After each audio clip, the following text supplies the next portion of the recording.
Olá, meu nome é Luiz Gustavo, eu sou estudante do curso de Letras da Faculdade Internacional Uninter e a proposta desse vídeo é a gente debater, discutir um pouquinho e aprendermos juntos a respeito de duas grandes obras que se deram em contextos históricos diferentes aqui do nosso país.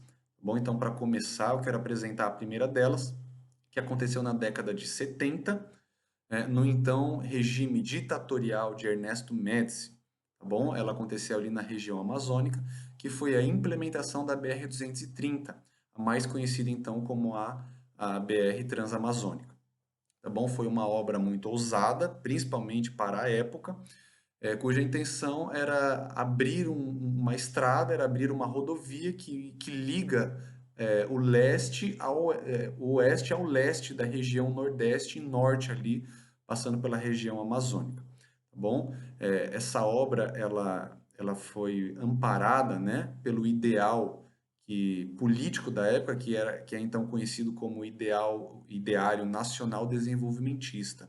O que isso significa? O próprio nome já sugere, que é a questão do nacional, a valorização daquilo que é do país, daquilo que é próprio da nação, e o desenvolvimentismo tem a ver com desenvolvimento mesmo, tem a ver com progresso, com modernização. Tá bom? Então, esse era o discurso político que fundamentava, então, essa obra.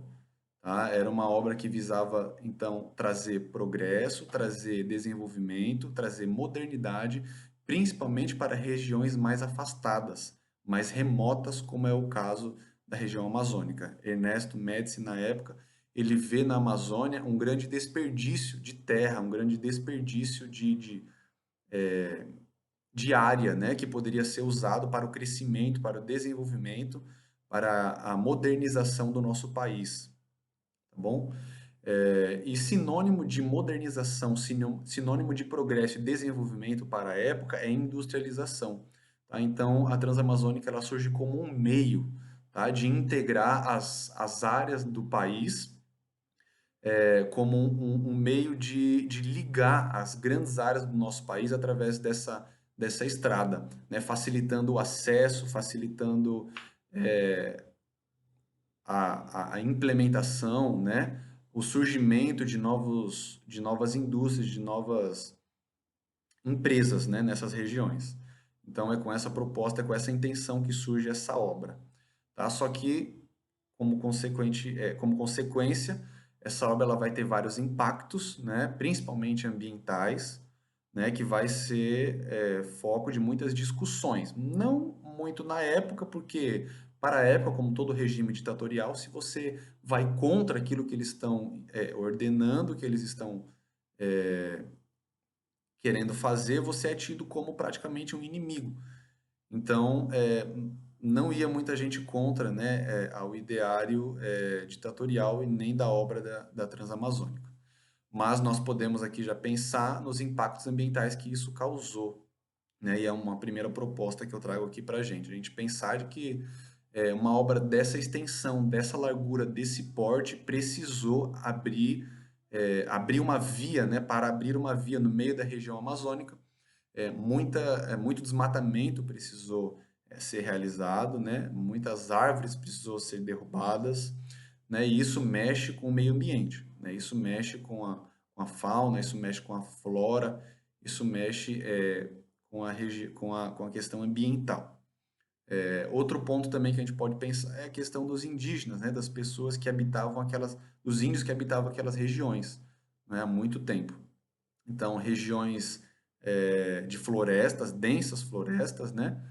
Que vão ser então ali invadidas de alguma maneira pelos operários, pelo ser humano, pelo homem branco, para que essa obra então ela pudesse acontecer. E os índios eles não têm como o indígena ali, né, que está no meio da reserva, né, da sua reserva, ele não tem como discutir. Ele é realmente praticamente expulso, né, da sua terra e mandado procurar um outro local que não aquele, né? Um bom tempo depois, né, se nós formos analisar da nossa perspectiva de tempo atual, 30 anos depois, né, do início das obras, as obras ela ainda não foram concluídas, né? Nós temos grandes trechos da estrada que ainda são de terra, tá? Então, uma obra que era para trazer desenvolvimento, uma obra que era para trazer progresso, hoje você tem grande dificuldade de que isso aconteça. Você vê que a região ela não cresceu, né, como deveria, como era proposta, né, do governo da época, e muito pelo contrário, hoje você ainda tem grandes dificuldades, né, com a abertura dessa via para os moradores, inclusive da região ali da população. É difícil de você andar, passar pelas regiões, pelas áreas que não são asfaltadas, que não tem pavimento. Algumas pontes também que ligam, que passam, né, por cima de córregos, de rios, elas também elas não foram projetadas, né, da melhor maneira possível. São pontes de madeira. E a circulação ali, em grande parte, né, é de caminhões, né, caminhões pesados que andam, que trazem cargas de toneladas em cima, né? Então você tem esse grande problema, né, da questão ali da estrada, né, que não foi concluída, não foi terminada. Outra questão também é a questão dos assaltos que ocorrem, porque assim como não tem pavimento, não tem asfalto, ela também não tem sinalização, ela não tem luz elétrica, né, não chegou a iluminação àquelas regiões. Então, como contraste, né, dessa proposta dos anos 70 de progresso, de desenvolvimento, de modernização para a região, você tem atualmente, 30 anos após, a população cobrando, reivindicando o básico, né, para a melhoria da estrada, esperando então esse progresso que há tanto tempo foi prometido que eles ainda não viram chegar.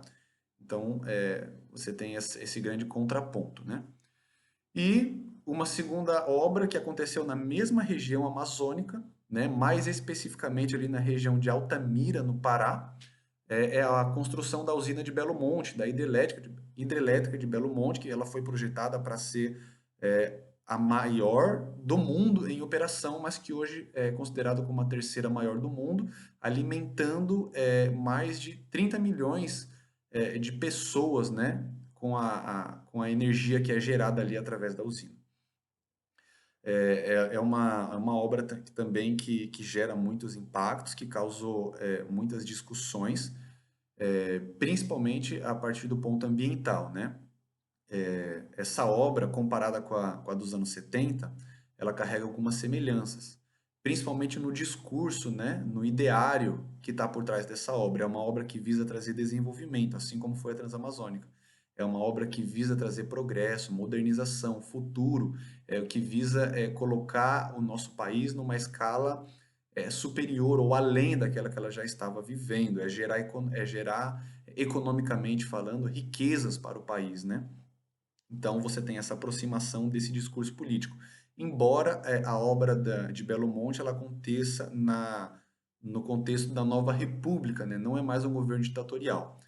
O traçado ali, a engenharia, né, de Belo Monte, ela acontece nos anos 80, mas ela só vai sair do papel nos anos 2000, mais especificamente no governo de Dilma Rousseff, um governo de dita esquerda, né?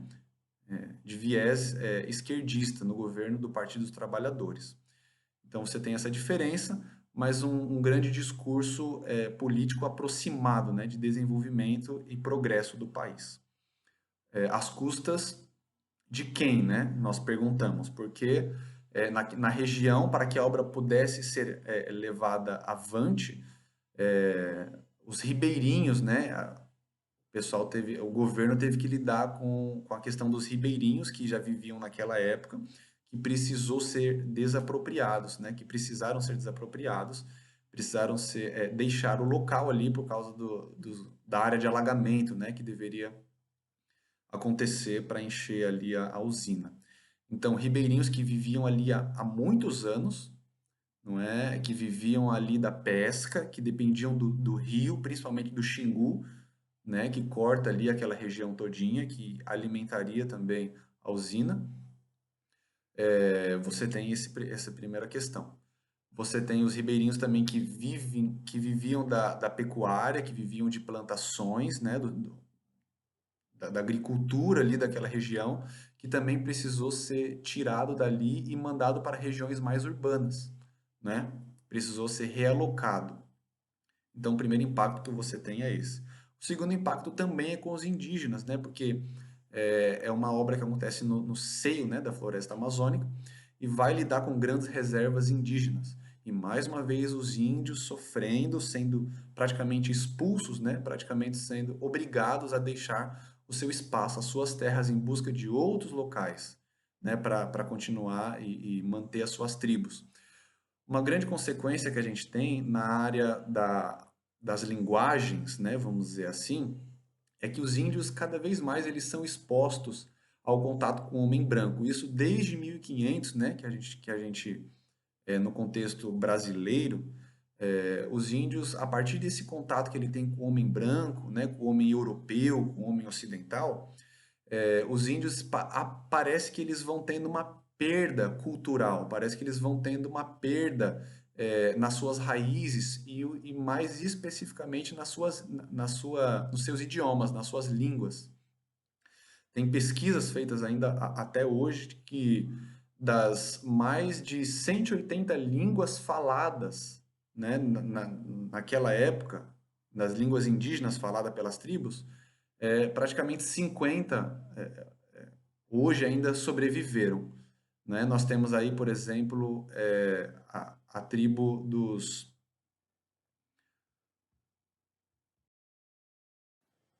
a tribo dos Chipaias, né? Que só conta com uma integrante da tribo que ainda mantém esse idioma vivo, o idioma nativo dos Chipaias vivo.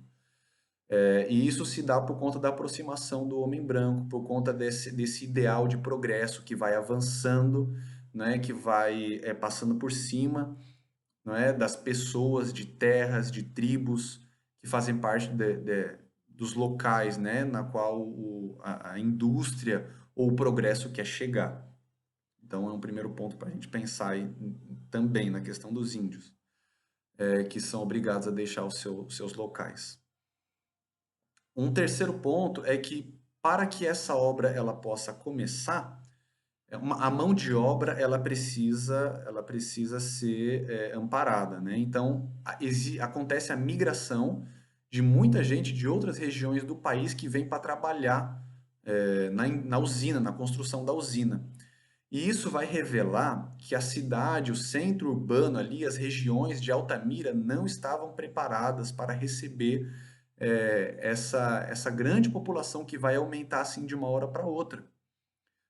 Nós vamos ter diversos problemas no saneamento, tá? Que não vai comportar, que não vai ser capaz, né, de dar conta dessa população que aumenta em grande número, repentinamente. Nós vamos ter o problema na saúde, né? Os hospitais, os ambulatórios, os médicos, os enfermeiros não têm um número adequado, uma quantidade suficiente também para atender essa nova população. Nós temos problemas na segurança, tá? A violência ela vai aumentar em muito, tanto em decorrência da construção da BR-230, que corta aquelas regiões, como em decorrência da construção da usina, existe um número muito grande de pessoas circulando por aquela região, pessoas que vêm de diversos cantos do país, né? Passar por ali vai causar problemas na segurança pública, né? Que vai se revelar não ter sido preparada para tal desenvolvimento, para tal progresso. Então você começa a colocar na balança, você começa a perceber, né, em quais pontos do progresso, ou então progresso para quem, né? Quem foi beneficiado com esse progresso? Porque você tem a população reclamando em vários pontos, né, básicos da sociedade ali, das camadas, né, da sociedade. Que, como eu mencionei, da segurança, da saúde, da mobilidade, de transporte, né? Tudo isso vai ser transformado por conta disso. Uma outra questão, então, a outra questão também é esse impacto, né, que causou na região como um todo. Então, o contexto social, o contexto por completo dessas regiões, ela foi alterado por conta dessas duas grandes obras, tá? E pelo pouco que eu expliquei, que eu revelei aqui para vocês, eu quero então propor e entender também, conhecer a respeito um pouquinho daquilo que vocês pensam e como vocês entendem, né? Se vocês ampliam, se vocês concordam, qual a visão de vocês a respeito desses grandes impactos que foram causados nessa região por conta dessas duas grandes obras, como o contexto por completo dessas regiões foi alterado, foi transformado. Bom, eu agradeço desde já a sua participação, o seu apoio, a sua ajuda e eu aguardo seus comentários. Obrigado.